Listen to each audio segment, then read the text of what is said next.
Hello everyone, welcome to our channel. Daily current అఫైర్స్ని మీకు MCQs రూపంలో మన ఛానల్లో అందించడం జరుగుతుంది. సో ఇది August 13, 2024 current affairs with explanation. Daily మీకు మోస్ట్ ఇంపార్టెంట్ క్వశ్చన్స్ని డైలీ జరిగేటువంటి కరెంట్ అఫైర్స్లో మీకు ఎక్స్ప్లెనేషన్తో సహా అందించడం జరుగుతుంది.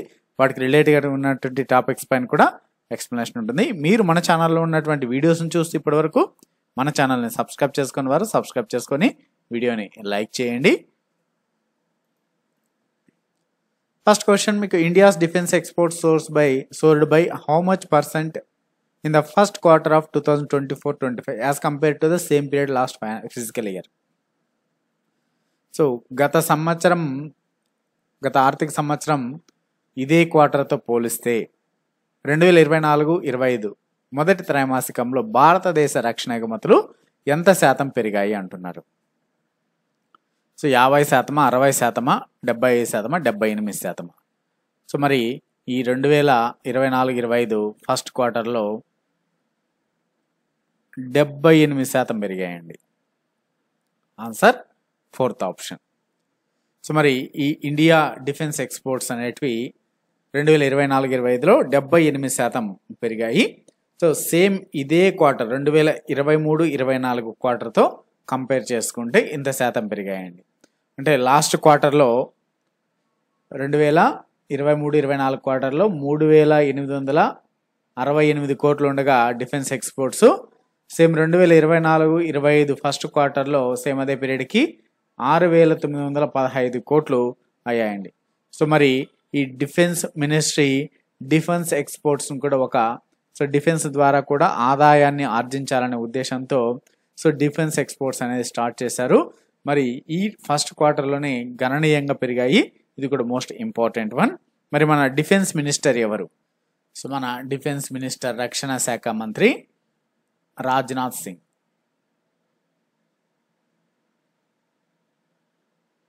Next one, according to the 2024 Barclays Private Client Hurun India Most Valuable Family Business Report, who is the India's most influential women leader? ఇక్కడ Barclays private clients Hurun India most valuable family business నివేదిక ప్రకారము భారతదేశంలో అత్యంత ప్రభావవంతమైన మహిళా నాయకురాలు ఎవరు అంటున్నారు. నీతా అంబానీనా, నిర్మలా సీతారామనా, కిరణ్ మజుందార్ షానా, రోష్ని నాదరా? Answer fourth option, Roshni Nadar. So మరి రోష్ని నాదర్ మల్హోత్రా సో ఇండియాలోని మోస్ట్ ఇన్ఫ్లుయెన్షియల్ ఉమెన్ లీడర్. మరి ఎవరు ఈ రోష్ని నాదర్? ఏమి అంటే ప్రముఖ హెచ్సిఎల్ టెక్నాలజీస్ కంపెనీస్ యొక్క చైర్పర్సన్ అండి రోష్ని నాదర్ మల్హోత్రా.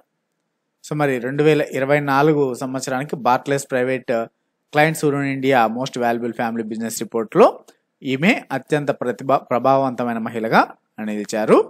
సో మరి ఈమె యాజ్ ద చైర్పర్సన్గా సో ఆ కంపెనీకి చైర్పర్సన్గా సో ఆ కంపెనీ యొక్క సక్సెస్, కంపెనీ గ్రోత్ అండ్ సక్సెస్లో ఈమె ఒక కీ రోల్గా ఉంది కాబట్టి సో అలానే నాదర్ ఫ్యామిలీ బిజినెస్ వాల్యూ మొత్తం ఎంత అంటే 4,30,600 కోట్లుగా ఉంది. అలానే మరి ఈమెతో పాటుగా ఇంకా కొంతమంది లీడర్స్, ఉమెన్ లీడర్స్ కూడా ఈ యొక్క రిపోర్ట్లో ఉన్నారు. ఎవరెవరంటే వారు మంజు డి గుప్తా, ఈమె వచ్చేసి లుపిన్ చైర్మన్. తర్వాత సుశీలాదేవి సింఘానియా, ఈమె వచ్చేసి జేకే సిమెంట్కి సంబంధించినటువంటి ఆమె. మెహర్ పుదుమ్జీ ఆఫ్ థెర్మాక్స్కి సంబంధించినటువంటి వ్యక్తి ఈమె.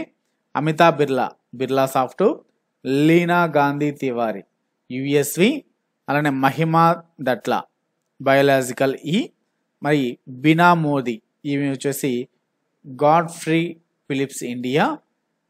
జ్యోతి రామచంద్రన్, ఈమె వచ్చేసి జ్యోతి ల్యాబొరేటరీస్. సో వీళ్ళందరూ కూడా ఈ యొక్క రిపోర్ట్లో ఉన్నటువంటి మహిళల పేర్లు. Next one, how much government assistance will be provided to the eligible beneficiaries under the Pradhan Mantri Awas Yojana urban, that means PMAY-U 2.0 scheme. ఈ యొక్క ప్రధానమంత్రి ఆవాస్ యోజన అర్బన్ 2.0 పథకం కింద అర్హులైన లబ్ధిదారులకు ఎంత ప్రభుత్వ సహాయం అందించబడుతుంది అంటున్నారు. 2 లక్షల, 2.5 లక్షల, 3.5 లక్షల, 4 లక్షల? ఆన్సర్ 2.5 లక్షల రూపాయలు అందించబడుతుంది. మరి యూనియన్ క్యాబినెట్ యొక్క నరేంద్ర మోదీ గారి ఆధ్వర్యంలో, సో నరేంద్ర మోదీ గారి చైర్పర్సన్గా ఈ యొక్క యూనియన్ క్యాబినెట్ అప్రూవ్ చేసింది ప్రధానమంత్రి ఆవాస్ యోజన 2.0 PMAY 2.0. సో దీని మొత్తం యొక్క కాస్ట్ ఎంత అంటే ఇన్వెస్ట్మెంట్ టోటల్ ఈ 2.0కి ఓవరాల్గా 10 లక్షల కోట్లు కేటాయించారు. సో దీన్ని ప్రధానమంత్రి ఆవాస్ యోజన యూ ప్లేస్లో అంటే ఫస్ట్ ఫేజ్ వచ్చేసి జరిగింది. ఫస్ట్ ఫేజ్ తర్వాత నెక్స్ట్ సెకండ్ ఫేజ్లో ఇప్పుడు జరుపుతున్నారు మళ్ళీ 2.0 అనేసి. మరి దీన్ని ఎప్పుడు ప్రధానమంత్రి ఆవాస్ యోజన అర్బన్ అనేది ఎప్పుడు స్టార్ట్ చేశారంటే 25 జూన్ 2015. మరి ఇది ఎప్పటికి ఎండ్ అవుతుంది అంటే 2024 డిసెంబర్ 31కి ఎండ్ అవుతుంది. దీని తర్వాత 2.0 అమలు అవుతుంది. సో మరి ఈ 2.0 కాలం ఎంత అంటే PMAY 2.0 5 ఇయర్స్ అండి, 2028-29కి ఎండ్ అవుతుంది. సో మరి దీని యొక్క ఎయిమ్ ఏంటి అంటే అర్బన్ ఏరియాస్లో ఉన్నటువంటి poor peoples and middle classes వాళ్ళకి, అర్బన్లో ఉన్నటువంటి పూర్ అండ్ మిడిల్ క్లాస్ ఫ్యామిలీస్కి 1 కోటి ఇళ్లను నిర్మించాలనేది ఈ యొక్క పథకం యొక్క లక్ష్యం. PMAY 2.0 లక్ష్యం 1 కోటి ఇల్లులని, గృహాలని నిర్మించాలనేది ఎక్కడ అర్బన్ ఏరియాస్లో, urban poor and middle class ఫ్యామిలీస్కి. మరి దీని కింద గవర్నమెంట్ 2.5 లక్షల రూపాయల సహాయాన్ని అందిస్తుంది. నెక్స్ట్ వన్ ఒక హౌస్ కండిది. Next one, which Indian leader has been recently conferred with Timor Leste's highest civilian award the grand collar of order of Timor Leste. So Timor Leste ఇచ్చేటువంటి యొక్క అత్యున్నత పౌర పురస్కారాన్ని ఎవరికి అందించారని అడుగుతున్నారు. నరేంద్ర మోదీ గారిక, ద్రౌపది ముర్ము గారిక, సుబ్రహ్మణ్యం జయశంకర్క, నితిన్ గడ్కరీక. ఆన్సర్ సో భారత రాష్ట్రపతి అయినటువంటి ద్రౌపది ముర్ము గారికి ఈ అవార్డుని అందజేశారు. Second option. So president Droupadi Murmu ఈ యొక్క తైమూర్ లెస్తే యొక్క హైయెస్ట్ సివిలియన్ అవార్డు ఇది. సో ఈ అవార్డుని అందుకున్నారు. ఎక్కడ అంటే తైమూర్ క్యాపిటల్ అయినటువంటి ఢిల్లీలో, తైమూర్ క్యాపిటల్ ఢిల్లీలో అందుకున్నారు. సో అలానే ఈ తైమూర్కి సంబంధించినటువంటి కొంచెం ఇంపార్టెంట్ జనరల్ అవేర్నెస్ చూసినట్టయితే, సో తైమూర్ లెస్తే అనేది 2002 సంవత్సరంలో ఫార్మల్గా ఈ యొక్క స్వాతంత్రాన్ని సంపాదించుకుంది. స్వాతంత్రం పొందింది 2002లో. క్యాపిటల్ వచ్చేసి ఢిల్లీ. మరి Timor Leste currency $. President Jose Ramos Horta. Prime minister Kay Rala Xanana Gusmao, prime minister of Timor. ఈ తైమూర్కి సంబంధించిన general awareness. Next one, consider the following points about the 2024 Paris Olympics. So 2024 Paris Olympic క్రీడలకు సంబంధించి కింద ఒక 5 వాక్యాలను ఇచ్చారు, వాటిని పరిశీలించండి అన్నారు. USA led the medal tally at the Paris Olympics with 124 medals. రెండవది, India was 69th with 6 medals. It is the third time Paris is hosting the Summer Olympics. Manu Bhakar and Neeraj Chopra were the Indian flag bearers at the closing ceremony. Next, fifth statement, PV Sindhu, Sharath Kamal were the Indian flag bearers at the opening ceremony. అయితే ఇక్కడ ఇచ్చినటువంటి వాటిలో ఎన్ని correct ఉన్నాయి? How many of the given points is are correct? 5లో ఎన్ని correct ఉన్నాయి అంటున్నారు. సో మరి ఫస్ట్ చూసినట్టయితే USA led medal Tally at the Paris Olympics వచ్చేసి 124 అన్నారండి. ఇది రాంగ్, ఎందుకంటే 126 మెడల్స్. మరి India was 69th with 6 medals, ఇది కూడా రాంగ్. సో 6 medals 71 ప్లేస్లో ఉంది ఇండియా. తర్వాత it is the third time Paris is hosting the summer Olympics, ఇది కరెక్ట్. సో 3వసారి ప్యారిస్ సమ్మర్ ఒలింపిక్స్కి ఆతిథ్యం ఇచ్చింది, ఇది 3వసారి అంటున్నారు, కరెక్ట్. తర్వాత Manu Bhaker and Neeraj Chopra was the Indian flag bearers at the closing ceremony. So వీళ్ళిద్దరూ కాదండి, మను భాకర్ కరెక్ట్, బట్ నీరజ్ చోప్రా కాదు. సో శ్రీజేష్ అండి, so Sreejesh so flag bearers closing సెరమోనీలో. సో కాబట్టి ఇది కూడా రాంగ్. తర్వాత PV Sindhu and Sharath Kamal were the Indian flag bearers at the opening ceremony, ఇది కరెక్ట్. PV సింధు, శరత్ కమల్ వీళ్ళిద్దరూ కూడా opening ceremony, Indian flag bearers. ఇప్పుడు మనకు 2 మాత్రం కరెక్ట్ కాబట్టి only 2 second option is the right answer. మరి దీనికి సంబంధించి చూసినట్టయితే యుఎస్ఏ, చైనా 2 కూడా సో 40 గోల్డ్ మెడల్స్ వచ్చాయి. ప్రతి ఒక్కదానికి 40 gold medals. So but America medals టాలీలో టాప్ ఉంది. సో తర్వాత సో 44, సో ఓవరాల్గా 40 గోల్డ్ 44 సిల్వర్ మెడల్స్తో అమెరికా టాప్లో ఉంది. 2వ ప్లేస్లో చైనా ఉందండి. మరి ఇండియా వచ్చేసి ఇందాక చెప్పినట్టు 71st ప్లేస్లో ఉంది. మొత్తం 6 మెడల్స్, ఇందులో 1 సిల్వరు, 5 కాంస్య పథకాలు అనగా బ్రాంజ్ మెడల్స్ 5, మొత్తం 6, 1 గోల్డ్ కూడా రాలేదు. మరి ఈ ప్యారిస్ ఒలింపిక్స్కి సంబంధించినట్టే ఇన్ఫర్మేషన్ చూసినట్టయితే మరి ఈ 2024లో జరిగినటువంటి ఒలింపిక్స్ ఎన్నవ ఎడిషన్ అంటే 33వ సమ్మర్ ఒలింపిక్స్ క్రీడలు ఇవి. మరి ఎప్పటి నుంచో ఎప్పటి వరకు జరిగిందంటే ఇది 26 జూలై నుంచి ఆగస్టు 11, 2024 వరకు జరిగింది. మరి ఈ ప్యారిస్లో జరుగుతున్నటువంటి ఒలింపిక్స్ సో ప్యారిస్లో జరగడము 3వసారి ఇది. మరి ఇంతకుముందు ఎప్పుడెప్పుడు జరిగిందంటే 1900 సంవత్సరంలో ఒకసారి జరిగింది, తర్వాత 1924లో జరిగింది, తర్వాత ఆఫ్టర్ ఏ లాంగ్ టైం 2024లో జరిగింది. దాదాపు మరి 1 శతాబ్ద కాలం తర్వాత మళ్ళీ జరిగాయి ఈ ప్యారిస్లో.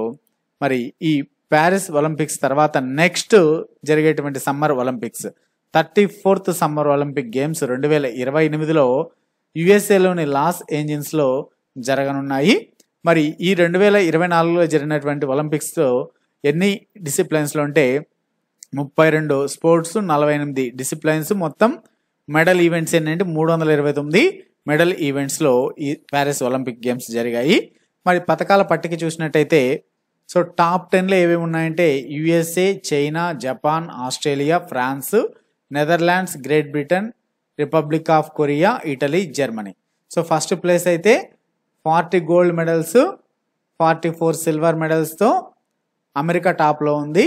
సో ఫస్ట్ ఇక్కడ మనకు తీసుకునేది గోల్డ్ని ప్రామాణికంగా తీసుకొని టాప్ ప్లేస్ ఇస్తారు. బట్ యుఎస్ఏకి అండ్ చైనాకి సేమ్ గోల్డ్ ఉన్నాయి. బట్ తర్వాత నెక్స్ట్ సిల్వర్ని క్యాలిక్యులేట్ చేసుకుంటారు కాబట్టి సిల్వర్ ఎక్కువగా అమెరికాకు వచ్చాయి.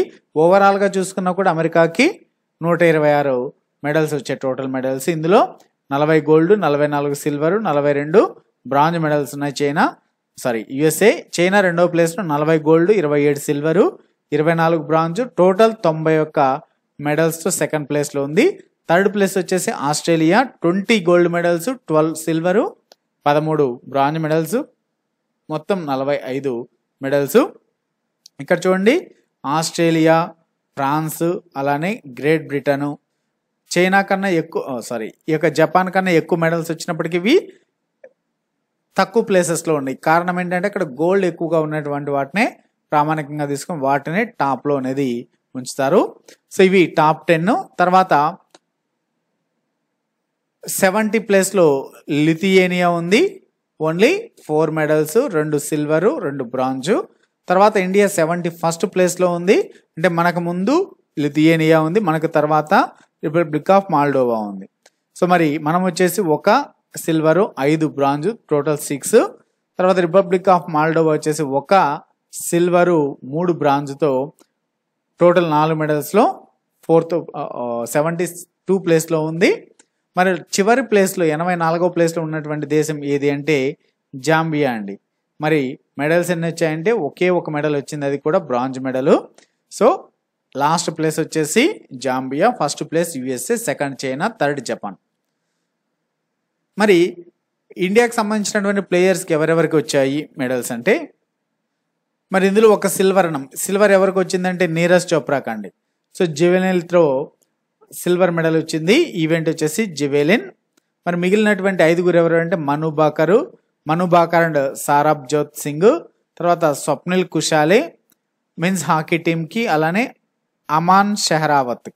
సో వీళ్ళందరికీ బ్రాంజ్ మెడల్స్ వచ్చాయి. మరి మను బాకర్ ఏ ఈవెంట్లో వచ్చాయంటే ఉమెన్స్ 10 మీటర్ ఎయిర్ పిస్టల్ ఈవెంట్లోను. మరి మను బాకర్ అండ్ సరబ్జోత్ సింగ్ వీళ్ళిద్దరికీ కూడా mixed team shooting and 10 meter air pistol mixed team షూటింగ్లో వచ్చాయి. స్వప్నిల్ కుషాలో వచ్చేసి 50 మీటర్ రైఫిల్ 3 పొజిషన్స్ ఈవెంట్లో వచ్చాయి. మరి మెన్స్ హాకీ టీంకి వచ్చేసి టోటల్గా టీంకి వచ్చింది ఇది. తర్వాత అమన్ షెరావత్ వచ్చేసి రెజ్లింగ్ అండి 57 kg ఫ్రీ స్టైల్ రెజ్లింగ్ ఈవెంట్లో అమన్ షెరావత్కి వచ్చాయి. సో కాబట్టి వాళ్ళకి ఏ ఈవెంట్లో వచ్చాయి, ఏ మెడల్ వచ్చింది అనేది కూడా ఇంపార్టెంట్. ఇది మన ఇండియా నుంచి మెడల్ విన్నర్స్ పేరెంట్స్ ఒలింపిక్స్లో 6 మెంబర్స్. నెక్స్ట్ క్వశ్చన్, ఎక్సైజ్ ఉదార శక్తి 2024 is a bilateral air force exercise between air force of which countries? So మరి ఎక్సైజ్ ఉదార శక్తి అనేది 2024లో ఏ దేశాలకు చెందిన వైమానిక దళ ద్వైపాక్షిక విన్యాసం అని అడుగుతున్నారు. సో ఇది ఇండియా మరియు మలేషియాకు మధ్య జరిగేటువంటి ఎక్సర్సైజ్ ఉదార శక్తి.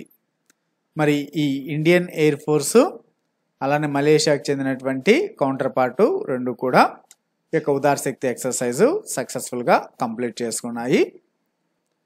మరి ఈ ఎక్సర్సైజ్లో ఇండియన్ ఎయిర్ ఫోర్స్లో Su-30 MKI ఫైటర్ జెట్స్, అలానే మలేషియా నుంచి రాయల్ మలేషియన్ ఎయిర్ ఫోర్స్ నుంచి Su-30 MKM ఫైటర్ జెట్స్ పాల్గొన్నాయి. మరి ఇదే విధంగా మనకు కొన్ని ఎక్సర్సైజెస్ జరుగుతూ ఉంటాయి. అందులో ఎక్సర్సైజ్ పిచ్ బ్లాక్ రీసెంట్గా జరిగినటువంటి ఎక్సర్సైజ్ చూసినట్టయితే ఎక్సర్సైజ్ పిచ్ బ్లాక్ 2024 అనేది ఇది ఇండియాకు మరియు ఆస్ట్రేలియాకు మధ్య జరిగింది. ఎక్కడ జరిగిందంటే ఆస్ట్రేలియాలోని డార్విన్ అనేటువంటి ప్రాంతంలో జరిగింది. తర్వాత Malabar 28th edition exercise, Malabar exercise 28th edition, ఇది ఇండియాకి, యుఎస్ఏకి, జపాన్కి, ఆస్ట్రేలియాకి 4 దేశాలకు మధ్య జరిగేది. ఇది ఎప్పుడు జరుగుతుంది అంటే అక్టోబర్లో జరుగుతుందండి. బే ఆఫ్ బెంగాల్లో జరుగుతుంది ఇది. తర్వాత 16th ఎడిషన్, ఇది వచ్చేసి nomadic elephant exercise. 16th edition ఇది ఇండియాకు మరియు మంగోలియాకు మధ్య జరిగేది. ఇది ఎక్కడ జరుగుతుంది అంటే మేఘాలయలోని ఉమ్రోయిలో జరుగుతుంది. తర్వాత ఎక్సర్సైజ్ మైత్రి 13th ఎడిషన్ ఎప్పుడు జరుగుతుంది అంటే ఇది వచ్చేసి ఇండియాకి థాయిలాండ్కి జరిగేటువంటి ఎక్సర్సైజు. ఇది థాయిలాండ్లోని ఫోర్ట్ వచిరాప్రాకన్లో జరుగుతుంది, టాక్ ప్రావిన్స్లో. అలానే రింపాక్ నావెల్ ఎక్సర్సైజ్ 29th ఎడిషను, ఇది ఎక్కడ జరిగింది అంటే హవాయిలో జరిగిందండి, Hawaii harbour. Next one, international youth day is celebrated every year on August 12th. What is the theme of the International Youth Day? So international youth day theme ఏంటి అని అడుగుతున్నారు. అంతర్జాతీయ యువ దినోత్సవానికి సంబంధించినటువంటి ఆగస్టు 12 జరుపుకుంటారు. So from clicks to progress, 4th option is the right one. From clicks to progress అనేది youth digital pathways for sustainable development అనేది 2024కి సంబంధించినటువంటి థీమ్. ఇది 2024లో జరిగింది ఆగస్టు 12న, ప్రతి సంవత్సరం జరుగుతుంది ఆగస్టు 12న. సో మరి 1999 యునైటెడ్ నేషన్స్ సెషన్లో డిక్లేర్ చేయడం జరిగింది ఆగస్టు 12th అనేది ఇంటర్నేషనల్ యూత్ డేగా జరగాలని యుఎన్ జనరల్ అసెంబ్లీలో. మరి ఫస్ట్ జరిగినది 2000 సంవత్సరంలో జరిగింది, 1999లో దీన్ని ప్రపోజ్ చేశారు, 2000 నుంచి జరుపుతున్నారు. నెక్స్ట్ వరల్డ్ ఎలిఫెంట్ డే ఎప్పుడు జరుపుకుంటారు? సో వరల్డ్ ఎలిఫెంట్ డే కూడా ఆగస్టు 12th, ప్రపంచ ఏనుగుల దినోత్సవాన్ని కూడా ఆగస్టు 12నే జరుపుకుంటారు.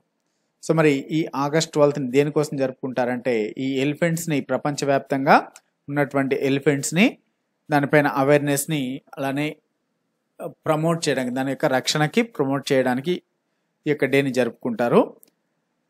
మరి థీమ్ వచ్చేసి personifying prehistoric beauty, theological relevance and environmental importance అనేది 2024 థీమ్ అండి ఇది. సో ఇవ్వండి ఈ రోజుకి సంబంధించినటువంటి ఇంపార్టెంట్ కరెంట్ అఫైర్స్. నెక్స్ట్ వీడియోలో ఆగస్ట్ 14th కరెంట్ అఫైర్స్ని అప్లోడ్ చేయడం జరుగుతుంది. Thanks for watching. మరిన్ని ఇటువంటి అప్డేట్స్ కోసం మన ఛానల్ని తప్పకుండా సబ్స్క్రైబ్ చేసుకోండి. All the best.